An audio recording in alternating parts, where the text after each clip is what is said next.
Who are the most unpopular Pokemon, and why?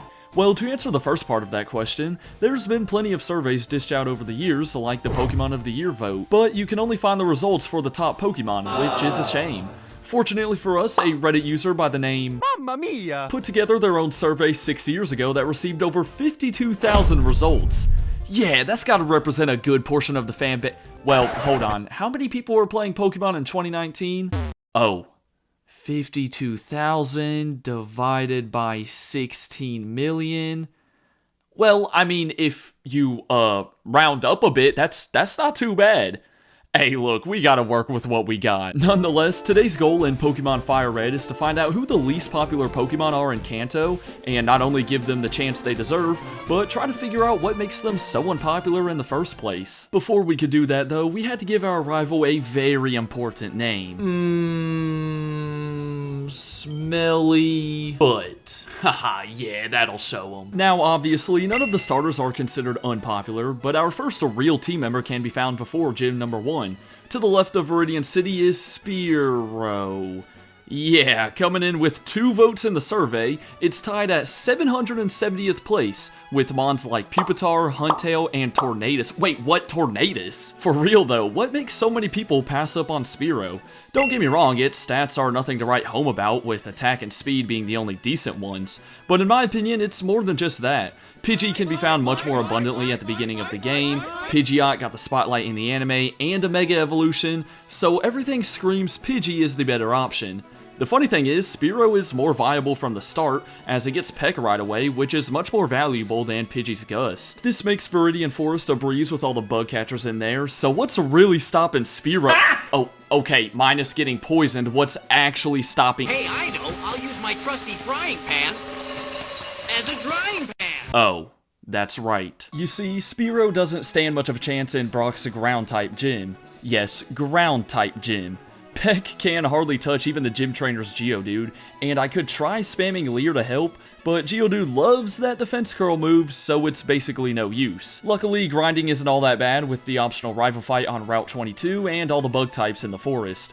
At level 14, Spearow just barely squeezed by the gym trainer, and even knocked out Brock's Geodude thanks to Fury Attack. But then there's Onix who can throw a Pebble at Spearow and send us running back to the Pokemon Center. Now, I really want to keep the battles intense throughout this playthrough by implementing level caps and restricting myself from using healing items in battle, but when I'm given this thing, and have to go up against a Rock Snake Behemoth, that level cap rule has to be broken momentarily. Thankfully, Spearow gets access to Pursuit at level 19, our first neutral attack on Rock-type mons. So surely things will go a bit better. Nah, he's gonna outspeed me on this turn now, right? Oh my gosh, somebody help me, please. Yeah, honestly, I didn't want to overlevel any further, so I just waited until Brock missed a couple rock tombs and we came out on top. Also, I'm not evolving my team members in this run because, come on man, these are like the walk-ons on the football team and they're trying to earn themselves a scholarship by the end of the season. Evolution would kind of defeat the purpose in my eyes. Anyways, Route 3 played home to our second and third team members, as I needed to pick up 2 Nidoran female, and they were taking quite a while to find. Oh my gosh, I'm an absolute moron. Yeah, so in Fire Red, the female variant of Nidoran only has a 1% chance of being found. Should I have figured that out before choosing Fire Red? Yes. I honestly could have restarted with a Leaf Green and caught back up to the same point within the amount of time it took me to catch 2 Nidorans. The reason I'm doubling up is because Nidoran Female and Nidorina come in with 7 and 6 votes respectively in the survey. This places them tied for 637th and 660th, but how come they're so low? Stat-wise, the female forms are really similar to the male forms, but Nidoking ends up being a little more offensive, which casual Pokemon players probably take more of a liking to. Not to mention, Nidoking is the go-to mon for speedrunning in Pokemon Red, which definitely helps its case. It's also worth noting that Fire Red sold more copies than Leaf Green, at least in Japan, so that also might be a factor. Anyways, the scientist in Mount Moon stopped me to remind everyone to hit that subscribe button. Oh, stop it, you really shouldn't have. You know what? You can take both fossils while you're at it. Misty posed to be another roadblock though. Staryu wasn't a problem, but the same can't be said for Starmie. Yo, I think I'm really starting to see why people don't use these mons. Like, this is bad. There goes my Nidoran. And there goes Nidorina. Okay. Fortunately, I had a trick up my sleeve. By unleashing our inner Swiper, I gave Thief to Nidorina so that it also had a super effective attack on the Water Psychic variant of Patrick. Now, did this help me out at all? No, I instead just realized that it was better to get through Staryu untouched, then chip away with my 2 purple rats, before waiting to land a 3-hit Fury attack on Starmie for the victory. Is every major fight really gonna require some niche way to win, man? Apparently not, because the rival battle by the Nugget Bridge wasn't a problem at all. We also had to face him again on the SS-An, which was yet another breeze. Alright, smelly butt, this last bite here oughta clean you up. Get it? Cause like... Please just comment that you laughed, even if you didn't. We then moved right along to Lieutenant Surge, whose Voltorb and Pikachu we got past with minor issues. But then there was Raichu, which knows Thunder Wave and Double Team, allowing it to slowly but surely pummel the rest of my squad. However, Nidorina went into his bag. No, not like basketball, I mean our literal bag as we own TM28 Dig. This made Raichu 10 times easier to deal with, granting us badge number 3. And with that, there are plenty of areas to trek through before arriving at the Celadon Gym, one of which features our next team member who will actually be a big help against grass types. Ooh, so what could it be? Maybe a Growlithe? Nah, I'm probably getting a Ghastly in the Pokemon Tower. Or better yet, I'ma get the Eevee and evolve it into a Flareon. Oh, it's the 2-headed bird. Yeah, with a solid 7 votes, Doduo ties Nidoran female for the most on the team. But why does it have such a few amount? I personally think Doduo and Dodrio are great mons, especially considering their high attack and speed stats. Well, first of all, most players, if they want to have a flying type on their squad, probably already have one by this stage in the game.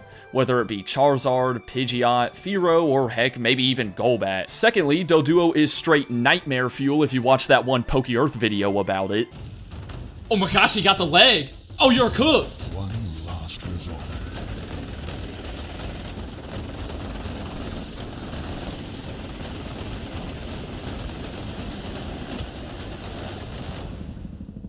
Bro just hit the helicopter escape in Granny Chapter 2. Bro, what? Quick side note, shout out Enlarged Kai, as those videos are great, but the way Doduo flies is cursed. Like, bro should not be flying that way. So yeah, maybe that makes some people want to avoid it. Either way, it was a big help in the Grass-type gym. I mean, you would have thought it was that one scene from Jurassic World with all the pterodactyls, the way we were picking off opponents and getting the rainbow badge. From there, we made quick work of Giovanni in the Rocket Hideout, and our rival in the Pokemon Tower. Rescuing Mr. Fuji granted us the Pokeflute, which we used to wake up Snorlax by the cycling road.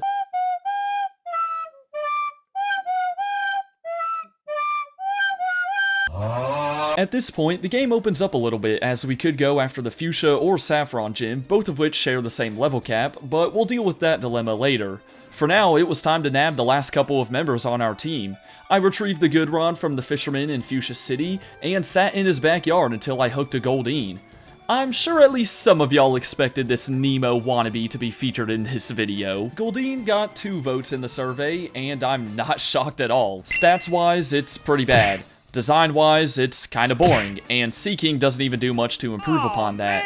And I think there's just so many other cooler water types in Kanto, which makes people not want to use this thing, or let alone have it be one of their favorite Pokemon. Nevertheless, our last mon is even more unpopular than what we've captured so far, and it resides in the Safari Zone. Execute number 1. Wow, you know, I could just tell in its eyes that it wants to be on my team. Look at the determination right there. You know that...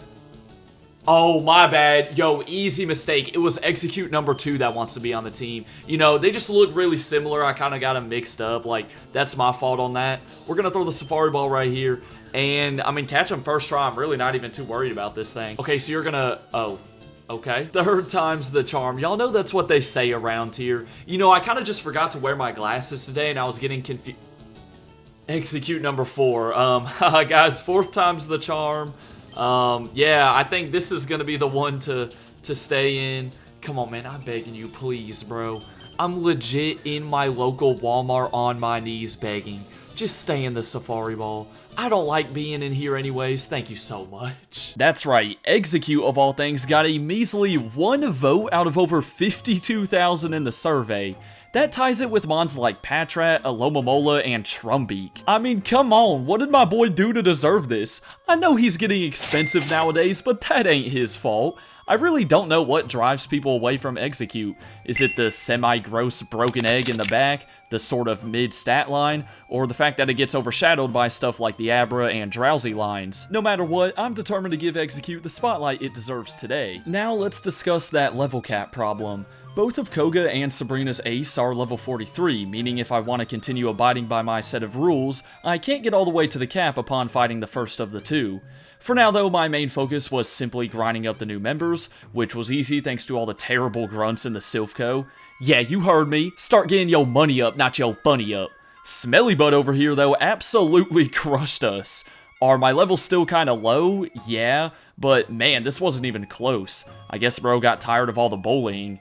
Fortunately, despite being underleveled, Koga went down without too many issues. You can call his muck Minnie Mouse with the amount of times he used Minimize, but we were the ones who came out on top. From there, I actually swam over to Cinnabar Island, which is kind of funny because I think it's the first time I've ever been over here before taking care of Saffron City. By now though, my team was looking a bit better, so the rival battle went off without a hitch. His regional variant Bowser got some knockouts, but Spearo's Drill Peck finished him off.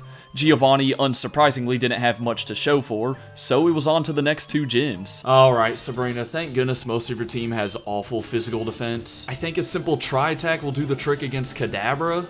Now, Mr. Mime might take one, but we can probably get like a paralysis or something, hopefully. Or not, you know, that's cool too, and now he's gonna set up the barrier. Bro just baton passed into Venomoth. Yo, Sabrina, what are you doing? Well, she does get off the side beam, to be fair. Oh, I was just a couple turns too early. See, I knew I was gonna speak it into existence. Yeah, Sabrina, your time as a gym leader is starting to come to a close. You might want to boot up that LinkedIn profile pretty soon. Yo, Blaine, I would highly recommend giving your fire type some floaties before we get into this battle. And they all just drowned. Like, come on, guys, I tried to tell them. Alright, Giovanni was, again, not a threat at all. I kid you not, my Nidoran managed to take out his Nidoqueen. Sure, I got some help from Paralysis, but you might want to rethink evolving this thing the next time you get one. I'm serious, look, it even cleaned up shop against two of Smelly Butt's Pokemon. Now, Alakazam did obliterate the rest of my squad, minus Execute, who barely scratched Blastoise with a Solar Beam. Yup, never mind, put these eggs back on the shelf and spike the price even more. But nonetheless, Nidoran is low-key impressing me in these most recent fights.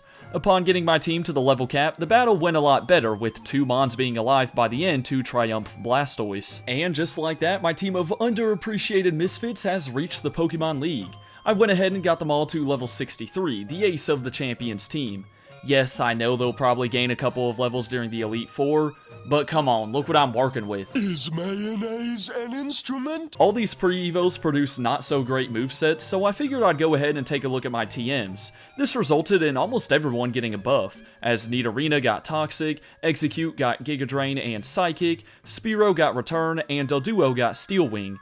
But there was one more TM I knew I wanted, but it wasn't so easy to get.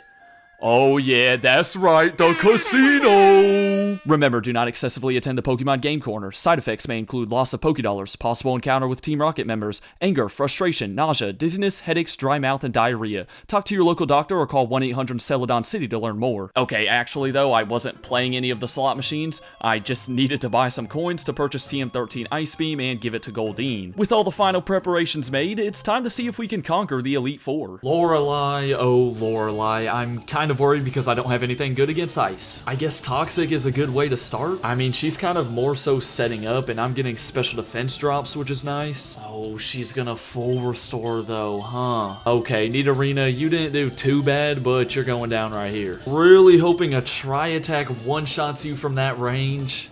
Alright, for Slowbro, I kind of like the Mega Horn play right here.